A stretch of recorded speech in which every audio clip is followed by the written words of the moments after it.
Nama-nama keturunan iblis dan tugas-tugasnya. Allah secara terang-terangan menyebut bahwa iblis adalah musuh yang nyata bagi manusia. Sebagai makhluk yang paling dimuliakan Tuhan, manusia patut bersyukur atas segala karunia yang diberikan olehnya. Manusia diciptakan dengan bentuk terbaik, dari segi fisik maupun nilai-nilai luhur yang terkandung di dalam jiwa. Manusia bahkan bisa lebih mulia dari para malaikat jika dapat memaksimalkan karunia akal dan mengendalikan nafsunya. Namun juga dapat lebih rendah dari binatang jika hawa nafsunya dibiarkan liar tidak terkendali.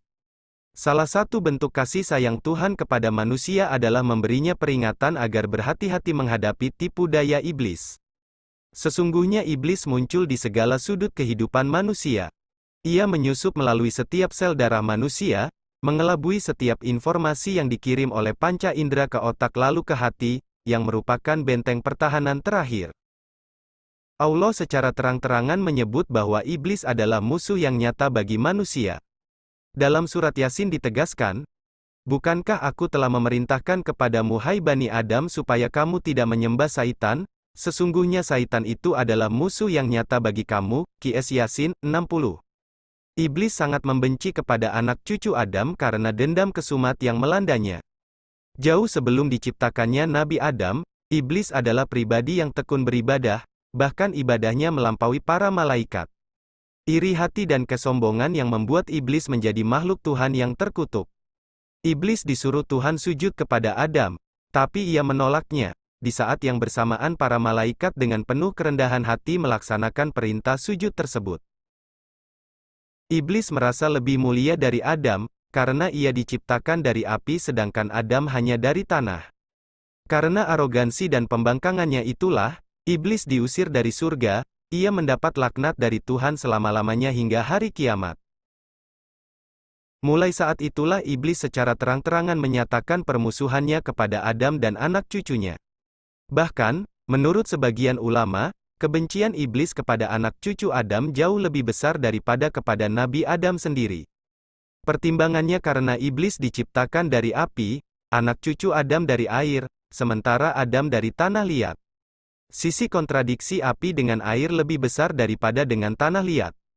Iblis benar-benar menjadi musuh besar bagi manusia. Syekh Al-Faher Al-Rozi, Mafatih Al-Ghaib, Beirut, Dar Al-Fikr, Juz 13, halaman 98. Iblis mengancam manusia dengan 7 ancaman, 4 di antaranya ada di surat Al-Nisa, sebagai berikut.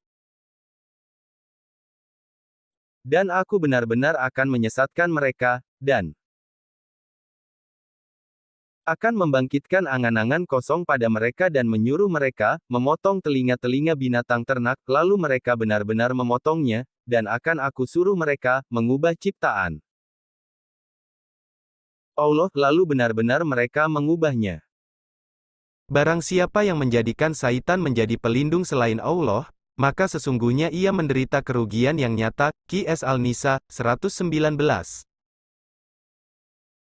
Dan 3 di surat Al-A'raf. Iblis menjawab, karena engkau telah menghukum saya tersesat, saya benar-benar akan menghalang-halangi mereka dari jalan engkau yang lurus, kemudian saya akan mendatangi mereka dari muka dan dari belakang mereka, dari kanan dan dari kiri mereka, dan engkau tidak akan mendapati kebanyakan mereka bersyukur taat. QS Al-A'raf 16-17.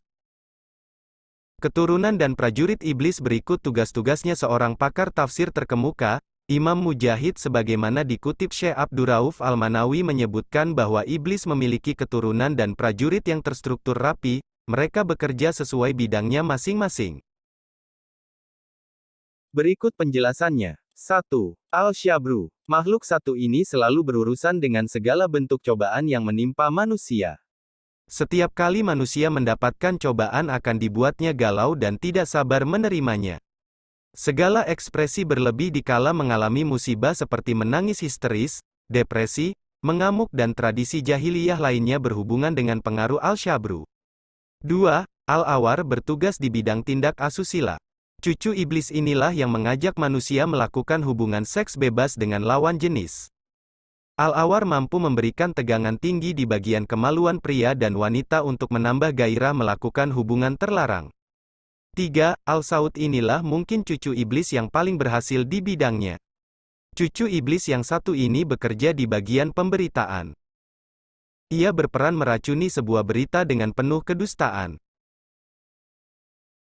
Maraknya penyebaran isu-isu yang tidak jelas dasar kebenarannya merupakan andil besar dari cucu iblis yang satu ini.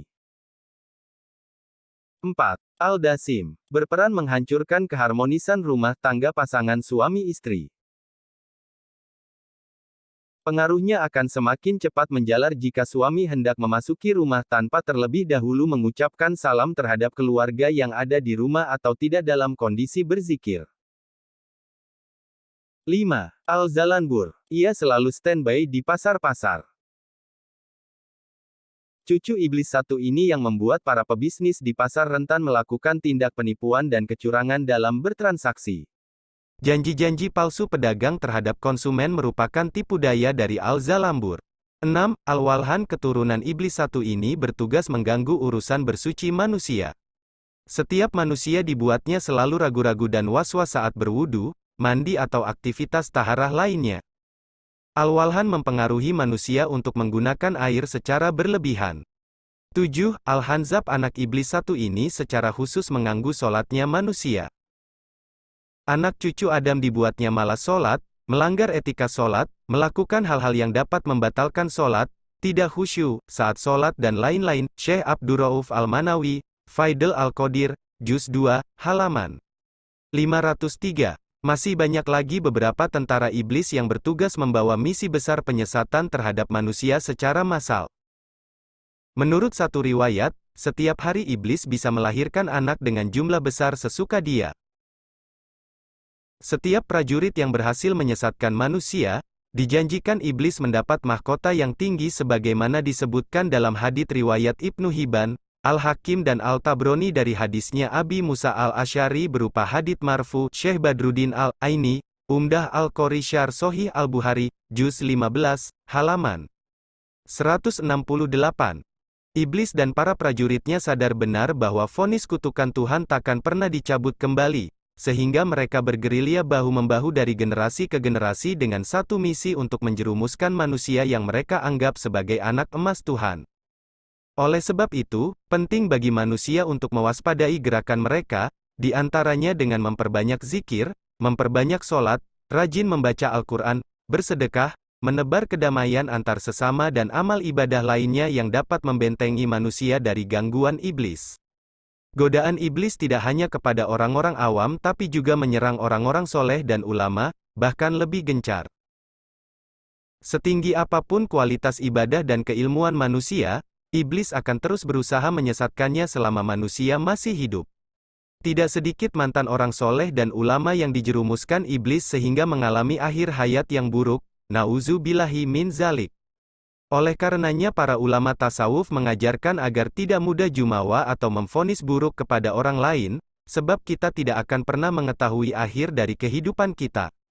Semoga kita senantiasa diberi perlindungan oleh Allah dan mendapat husnul khotimah.